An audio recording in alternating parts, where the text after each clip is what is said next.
Bonjour et bienvenue à cette dernière vidéo de la série pour le module 1 du cours de statistique. La dernière fois, on a parlé de l'échantillonnage, mais aussi comment on fait pour choisir la taille de notre échantillon. Un sujet très fascinant que les mathématiques peuvent nous informer sur quoi faire et puis c'est un peu difficile à comprendre, mais c'est très utile pour la recherche, pour s'assurer qu'on a des résultats qui sont fiables. Aujourd'hui, on va parler d'une autre planification qui est vraiment importante pour s'assurer d'avoir des bons résultats. Et ça, c'est la conception de notre questionnaire. Lorsqu'on fait une recherche qui utilise un questionnaire, on veut que notre questionnaire soit bien planifié pour s'assurer que les participants comprennent vraiment bien les questions et qu'ils vont répondre pas ce qu'on veut qu'ils répondent, mais qui répondent le type de réponse qu'on cherche. C'est-à-dire que si je cherche à savoir leur salaire puis qu'ils me parlent de la grosseur de leur voiture, c'est un peu bizarre. Il y a quelque chose qui se passe de mal dans ma question. OK? Donc, on va voir c'est quoi les étapes pour bien planifier un questionnaire. Donc, rappelons-nous que ce soit un questionnaire qui soit auto-administré, c'est-à-dire que je le mets dans une enveloppe, je l'envoie par courrier, puis après ça, la personne le répond elle-même et me le renvoie, ou si un intervieweur de présent. Dans les deux cas, le but du questionnaire, ça devrait être d'avoir une cueillette de données qui est très précise et efficace. Okay? Je veux obtenir ce que je cherche à obtenir. Ma mesure doit mesurer ce que je cherche à mesurer. Okay? Donc, les aspects suivants sont très importants à considérer. Premièrement, vous devez, et ceci c'est primordial, donner une introduction aux participants pour qu'ils savent c'est quoi le but de votre recherche.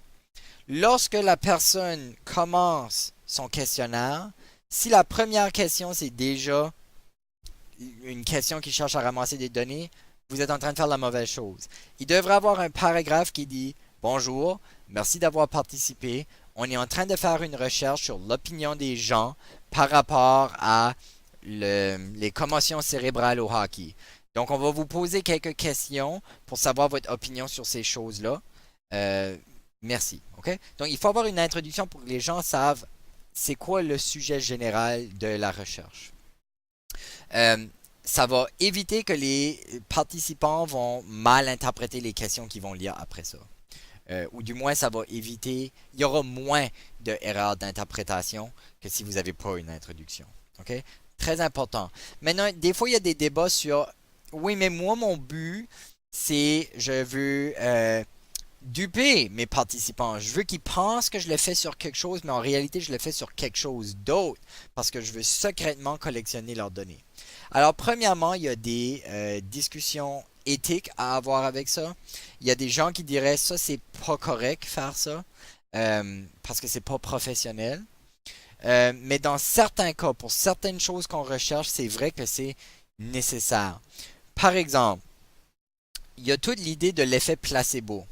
Lorsqu'on veut voir si un médicament fonctionne, il faut le comparer à ne pas donner de médicament. Donc pendant longtemps, ce qu'on faisait, c'est qu'il y avait un groupe de gens qui ne recevaient pas de médicaments. On leur disait, vous n'avez pas de médicaments. Puis là, il y a des gens à qui on donnait le médicament, puis là, on regardait s'il y avait une différence dedans, s'il était encore malade après. OK? Euh, donc, OK, tout le monde savait dans quoi il s'embarquait à ce point-là. Mais ce qu'on a remarqué, c'est que des fois, je pouvais donner un faux médicament, soit juste une pilule de sucre qui est supposée rien faire, puis les gens s'amélioraient quand même. Il semble avoir comme un effet psychologique, qu'on appelle maintenant l'effet placebo, qui fait que même si je te donne pas un vrai traitement, tu améliores quand même juste parce que tu penses que je t'ai donné un traitement. Fait que là, ce qu'on fait, c'est qu'on dit à des gens, je vous donne pas de traitement. On dit à un deuxième groupe, je vais vous donner un traitement, mais en réalité, sans leur dire, c'est juste une pilule de sucre. Puis il y a des gens à qui on donne un vrai traitement. Et la raison qu'on fait ça, c'est parce qu'on veut s'assurer que notre vrai traitement marche mieux qu'une pilule de sucre. C'est-tu notre traitement qui fonctionne ou c'est juste le fait que tu penses que tu reçois un traitement? So, pour faire ce genre de recherche-là, puis pour avoir de l'information qui est importante sur l'efficacité de notre médicament, il faut duper nos participants un peu. So, on essaie d'éviter ces situations-là, mais des fois, c'est nécessaire. En général, vous devriez être complètement honnête avec vos participants pour qu'ils peuvent choisir oui ou non, je veux participer. C'est leur choix, ça devrait jamais être forcé. OK? OK, ensuite, prochaine chose à considérer, le nombre de questions qu'il y a dans votre questionnaire, puis le temps que ça va prendre pour le répondre, va avoir un gros effet sur si les gens vont répondre votre questionnaire au complet. Donc, vous voulez toujours vous assurer que votre questionnaire n'est pas trop long puis n'est pas trop plate. Vous voulez avoir le minimum de questions que vous avez besoin et pas plus. N'ajoutez pas de fluff dans votre questionnaire parce que sinon les gens vont abandonner puis ils vont pas participer. Ils vont voir la grosseur du questionnaire, ils vont faire nope, puis vous n'allez pas avoir vos données. Donc, essayez d'avoir des questionnaires qui sont courts. Ensuite, la formulation et la présentation des questions doivent être neutres. J'ai deux choses à dire ici. Premièrement, la formulation de vos questions, la présentation de vos questions, c'est important que ça soit clair. Oublions neutre pour l'instant, c'est important que ça soit clair. La personne qui lit la question doit savoir exactement qu'est-ce que tu lui demandes. Elle ne doit pas interpréter la question.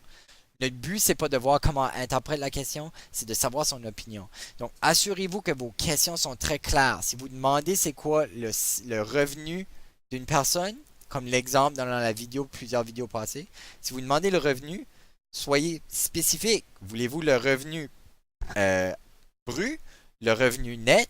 Voulez-vous le revenu annuel, le revenu hebdomadaire, le revenu par paye, le revenu de la famille, le revenu de l'individu? Soyez précis pour que la question soit claire. Vous devez aussi vous assurer que la question soit neutre. Par neutre, on veut dire que la question ne suggère pas ce que la réponse devrait être. Okay? Donc, c'est la différence entre demander quelle est votre opinion sur les planches à roulettes versus demander les planches à roulettes sont une menace à la société. N'êtes-vous pas d'accord? Il y a une différence entre ces deux questions-là. La deuxième propose qu'est-ce que la réponse devrait être. Donc ça peut influencer les gens dans qu'est-ce qu'ils répondent. Vous ne voulez pas faire ça. Votre but, c'est de connaître l'opinion des gens, pas de savoir si vous pouvez les influencer. OK? On sait que vous pouvez les influencer. Il y a plein de recherches déjà qui ont été faites pour montrer que des intervieweurs et des questionnaires peuvent influencer les réponses que les gens vont donner. Parce que non seulement, l'idée c'est que les gens veulent plaire en général en recherche. Ils ont dit, oui, je vais être un bénévole, je vais donner de mon temps, puis je vais t'aider. Est-ce que c'est ceci que tu veux que je réponde? C'est-tu ça la réponse? C'est-tu ça qui va te rendre heureux? Ok, je vais mettre ça. Okay? Les gens veulent faire ça. Donc, même inconsciemment, ils vont avoir tendance à répondre ce qu'ils pensent que tu veux entendre, puis pas nécessairement leur opinion honnête. Si on essaie de réduire ça, parce que c'est pas ça qu'on veut. Il y a des recherches déjà qui ont été faites là-dessus, c'est pas le but de votre recherche. Ok? Ensuite, n'oubliez pas que l'objectif du questionnaire, c'est d'avoir une cueillette de données qui est précise et efficace. Ça a besoin d'être court, ça a besoin d'être clair, ça a besoin d'être neutre. Puis là, vous aurez des bonnes données. OK. Une fois que vous avez administré votre questionnaire, là, vous allez avoir vos données. Vous ne pouvez pas juste donner comme dans votre rapport final, quand vous allez publier vos résultats, vous ne pouvez pas juste donner les données dans le rapport et dire « Tiens, c'était ça les données, amusez-vous ». C'est votre job d'interpréter les données. Mais il y a tout un système autour de ça. Sur les données, premièrement, ils existent dans l'univers. On a un petit organigramme ici là, pour expliquer c'est quoi les étapes de travail avec les données. Sur les données existent dans l'univers. Ils sont là. Là, vous autres, vous allez commencer par faire une collecte. Vous allez chercher ces données-là. Comment vous faites ça? Avec vos questionnaires, ou avec votre observation, ou avec vos entrevues. Okay? Ensuite, vous allez traiter les données. Qu'est-ce que ça veut dire traiter les données? Ce que ça veut dire traiter les données, c'est que des fois, on ramasse des données qui ils sont un peu partout. OK? Ils sont pas dans la forme que je veux les avoir. Alors, supposons par exemple que j'ai ramassé des données, puis c'est des couleurs, bleu, blanc, rouge, orange, etc. Mais je veux analyser mathématiquement ces choses-là, donc j'ai besoin de leur donner des nombres. So, je vais dire bleu est 1, blanc est 2, rouge est 3, etc. So, ça, c'est traiter les données, c'est de faire des calculs puis des transformations aux données. Ensuite, organiser les données, ça veut dire les placer dans un tableau, ok? Pour qu'ils soient dans un ordre qui est facile à lire. Et là, finalement, information, c'est là où vous allez sortir l'information de vos données une fois qu'elles sont organisées. C'est comme, ah, ok, on a traité nos données, on les a mis en ordre, puis voici ce qui ressort de ça. La moyenne est haute. Ouh, on s'attendait pas que la moyenne soit haute. Qu'est-ce que ça veut dire? Ok? Donc, là, vous allez organiser tout ça, le présenter de façon qui est efficace, que vous pouvez interpréter, puis que les gens qui vont lire votre rapport peuvent interpréter aussi. Donc, c'est la fin des capsules pour le premier module. Merci d'avoir regardé tout ça. J'espère que j'ai su vous aider puis que j'étais divertissant. Moi, ça me passionne comme sujet. J'espère que j'ai pu communiquer un peu de cet amour-là pour vous aussi. Alors, merci d'avoir écouté et on se voit dans le prochain module qui va porter sur les graphiques. On va voir comment on fait pour organiser nos données et les présenter de façon intéressante. Donc, ça va être avec des diagrammes et des graphiques. Donc, on se voit la prochaine fois. Au revoir.